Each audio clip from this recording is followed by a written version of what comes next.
할렐루야. 12월 22일 월요일자 말씀의 실제입니다.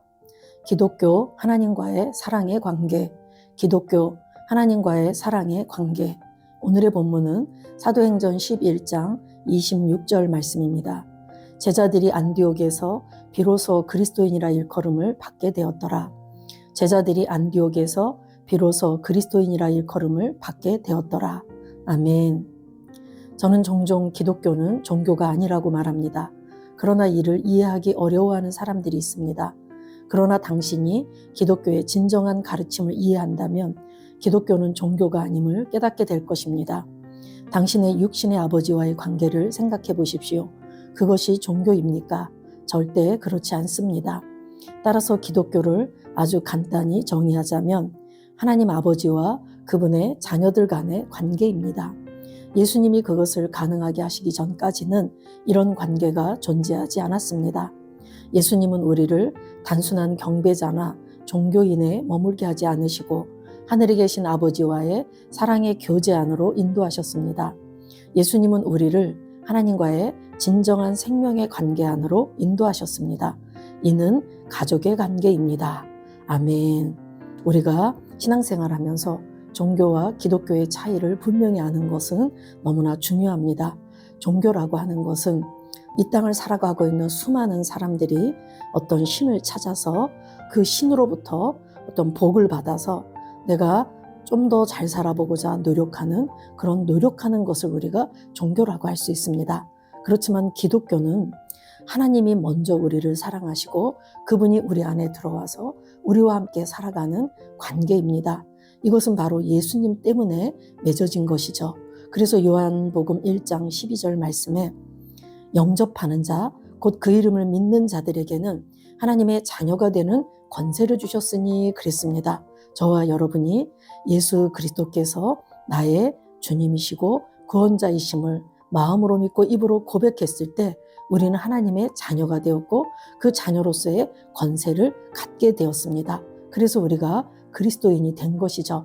오늘 본문에 제자들이 안디옥에서 비로소 그리스도인이라 일컬음을 받게 되었더라라고 사도행전에서 말씀하고 있는데 수리아 안디옥 지역에 바울 일행이 가서 복음을 1년간 전했을 때 그들의 삶이 변화되었습니다. 그래서 믿지 않는 자들이 그 주변에 있는 많은 사람들이 그들을 보고 그들을 그리스도인이라고 작은 예수라고 그렇게 부르게 되었습니다.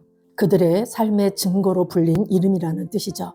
그래서 그리스도인이라는 것은 그리스도께 속한 자, 즉 하나님의 생명과 본성을 가진 자, 하나님과 생명적으로 연합된 자를 그리스도인이라고 합니다. 하나님 아버지는 그분의 자녀를 이 땅에 낳으시고 그분과 사랑의 관계를 맺기를 원하셔서 우리를 이렇게 그리스도인이 되게 하셨습니다. 예수님은 우리를 단순히 그런 어떤 종교의 신, 그런 절대자를 의지할 수밖에 없는 그런 단순한 경배자나 종교인에 머물게 하지 않으시고 우리를 하늘에 계신 그 하나님 아버지와 사랑의 교제, 사랑의 그 생명의 관계 안으로 우리를 불러주셨습니다. 그래서 우리는 가족이 된 것이죠. 하나님 아버지와 우리가 그분의 가족이라는 것입니다. E.W. 캐년 목사님이 쓰신 하나님 아버지와 그분의 가족이라는 책이 있습니다. 그것이 우리 기독교에 대해서 우리 기독교 안에 있는 그리스도인의 삶 전반에 대해서 너무나 잘 표현해 놓고 있습니다. 아멘. 에베소서 3장 14, 15절은 이 가족에 대해 말합니다. 어떤 가족은 하늘에 있고 어떤 가족은 땅에 있습니다. 이 사실은 주 예수님께서 우리를 대신하여 드리신 구속의 희생이 얼마나 위대하고 놀라운 것인지 이해하게 합니다. 예수님은 우리의 주님이시고 구원자이시며 우리의 형제이십니다. 성경은 예수님이 부활하시고 승천하시기 전에 마리아가 그분을 보고 그분을 껴안으려고 달려갔다고 말합니다. 하지만 예수님은 나를 붙들지 말라. 내가 아직 아버지께로 올라가지 아니하였노라. 너는 내 형제들에게 가서 이르되 내가 내 아버지 곧 너희 아버지 내 하나님 곧 너희 하나님께로 올라간다 하라고 말씀하셨습니다.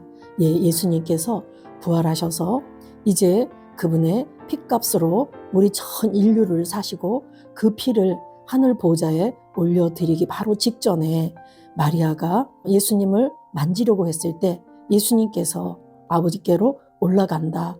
그러니까 내 형제들에게 가서, 그래서 제자들에 대한 호칭이 이제 형제로 바뀌었습니다. 이것을 아는 것이 너무나도 중요하죠. 예수님이 이제는 내 아버지가 너희 아버지고 내 하나님이 너희 하나님이다 라고 이렇게 말씀하셨습니다.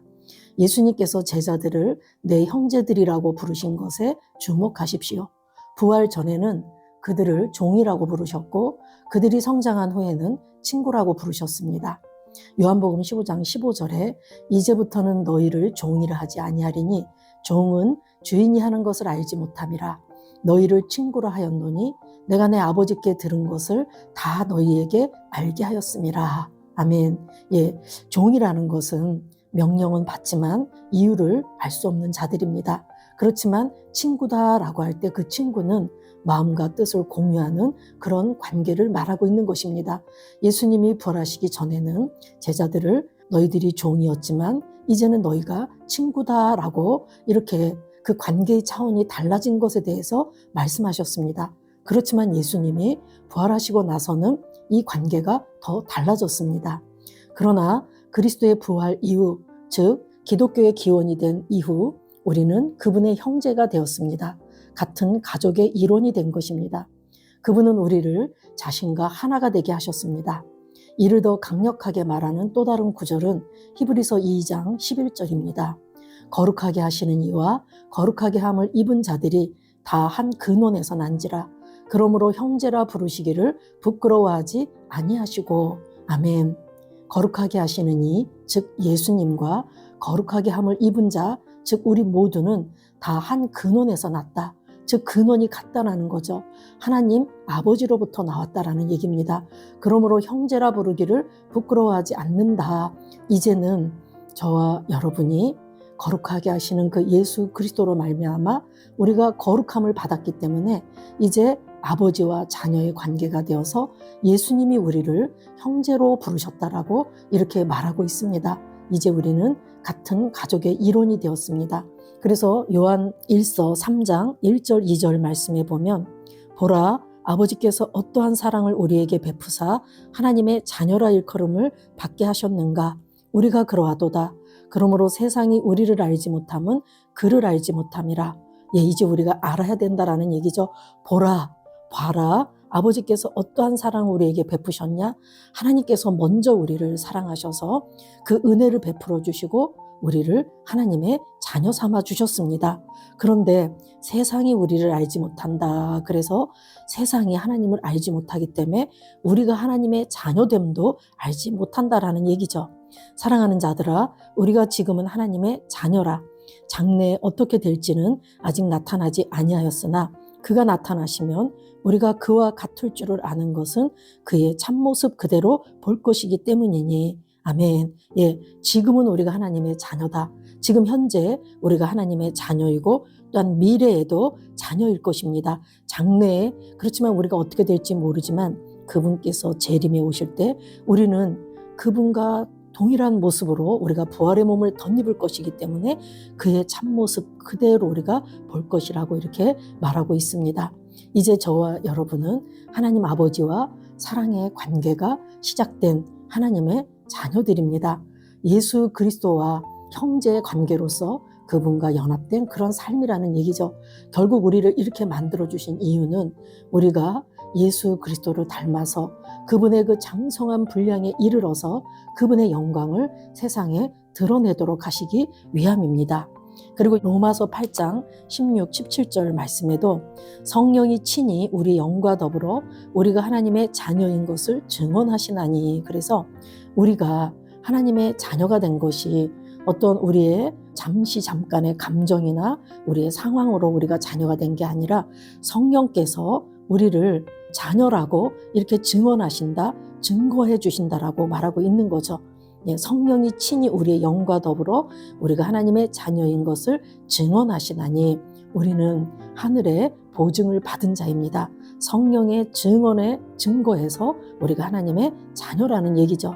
자녀이면 또한 상속자, 곧 하나님의 상속자요. 그리스도와 함께한 상속자니 우리가 그와 함께 영광을 받기 위하여 고난도 함께 받아야 할 것이니라. 저와 여러분이 하나님의 자녀가 되었다면 상속자라는 얘기죠. 하나님의 유업을 이을 상속자입니다. 그리스도와 함께한 상속자니, 즉 예수 그리스도와 함께 공동 상속자라는 것입니다. 예수 그리스도가 가지고 획득하신 그 모든 것들이 공동 상속자인 우리의 것이기 때문에 우리 또한 그 모든 것을 누릴 수 있는 그러한 위치에 이르렀다라는 그러한 말씀입니다. 저와 여러분이 기독교가 무엇인지를 잘 안다면 그분과 내가 생명적으로 연합된 관계 안에서 그분의 유업을 이을 상속자로 이 땅을 살아간다, 그렇게 생각한다면, 우리가 어떠한지 우리의 정체성을 분명히 알고 우리가 살아간다면 우리는 날마다 승리자로서, 또 정복자보다 나은 자로서 이 땅을 다스리고 통치하며 살아가게 될 줄로 믿습니다. 얼마나 놀라운 일입니까? 주님은 거룩하시며 의로우시며 영광스러우십니다. 성경은 주님이 우리를 형제 자매라 부르기를 부끄러워하지 않으신다고 말합니다.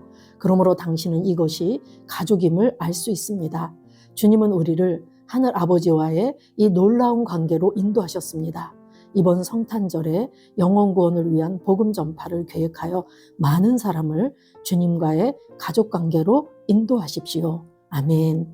이제 우리가 성탄절을 앞두고 있는데 예수 그리스도가 이 땅에 육신의 몸을 입고 오신 그 이유는 이제 하나님 아버지의 그 가족을 만드시기 위해서 우리의 모든 죄 문제를 해결하시고 우리에게 그분의 부활 생명을 넣어주셔서 아버지와 자녀로서의 삶을 이 땅에서 영위하도록 해주시기 위해서 그분이 오신 그날을 우리가 기념하고 축하하는 것이 바로 성탄절입니다. 성탄절을 맞이해서 우리가 주변에 아직 이 하나님 아버지를 모르는, 이미 대가가 치러져서 그분이 아버지가 되실 수 있다는 사실을 모르는 자들에게 우리가 복음을 전하고 그분을 하나님의 가족 안으로 인도하는 그런 저와 여러분 되시길 예수 이름으로 축복합니다.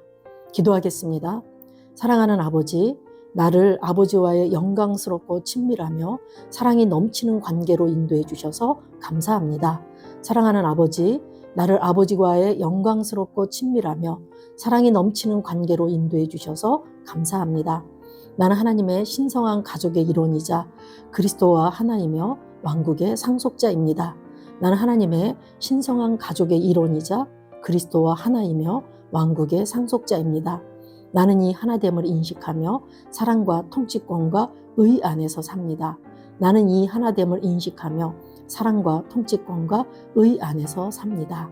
나를 하나님의 소유로 삼으시고 하나님의 영원한 계획의 일부로 삼아주셔서 감사합니다. 나를 하나님의 소유로 부르시고 하나님의 영원한 계획의 일부로 삼아주셔서 감사합니다. 예수 이름으로 기도합니다. 아멘.